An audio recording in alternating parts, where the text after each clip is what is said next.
the time has changed. The nights are getting longer, and that is leaving many of us feeling more vulnerable. This is true, but there are skills that you can learn to protect yourself. And we are here right now with Lieutenant Colonel Moose Moore of the Vigilance Group. Thank you for being here. Thanks for having me. I'm glad to be here. Yes. Go ahead. If I can share some of this. Please do. You know, the interesting thing, we got started in this probably almost 17 or 18 years ago. But I had a unique background. So I flew fighters for a long time for the service until I retired. And then I got hired by the Air Marshal Service, of all things, as a pilot. So I had to do a lot of training, and I studied martial arts, and then I went to Israel and studied with the Israelis. So I was doing all of this because of the threat of terrorism. But then in 2008, there was a tragic murder at Auburn University where I had a young daughter that was a sorority chapter advisor. And she said, "Dad, something horrible's happened. A young co-ed's been brutally abducted and murdered and hadn't been caught. What can I do?" And I said, "You know what? I'll come down there on Wednesday." And I thought I was going to speak to 100 girls, and I spoke to 2,000 girls at the Auburn University basketball arena. And I did it from a passion on what I knew as a parent, a grandparent, and my experiences. This started the Vigilance Group. So I tell people all the time, we try to teach how to live safely in a dangerous world, but it's a learned behavior. It has to be taught. It has to be practiced. So that's what we do. It's so true. So what do we need to know? Well, okay, so you know, when we do our training, so the training that we do, it's really to build your confidence.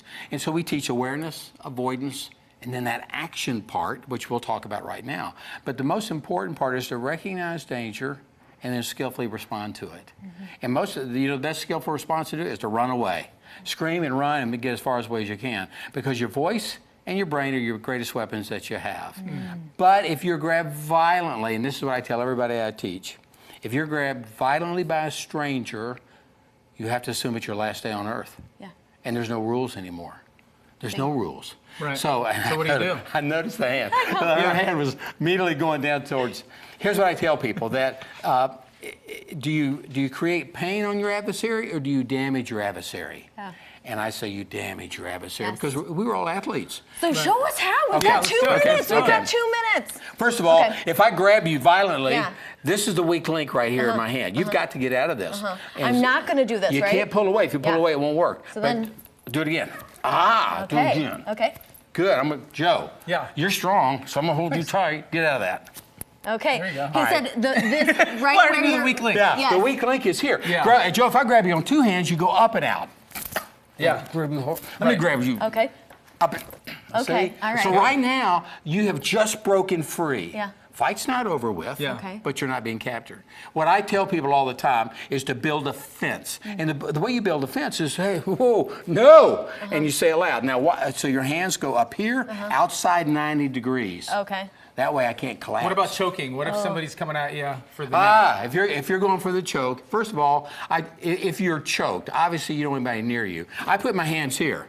I don't let them get it. If you look at a lot of videos, Joe, and people fighting, here's the way men do it. Hey, man, I'm gonna, you know, and you go right like this. But if my hands are here and you're approaching me, saying you're going to try to choke me, I'm probably, I am now I've gone into the fight mode. Totally. Okay. So the most important part, I don't want you to fight. I don't want Joe to fight.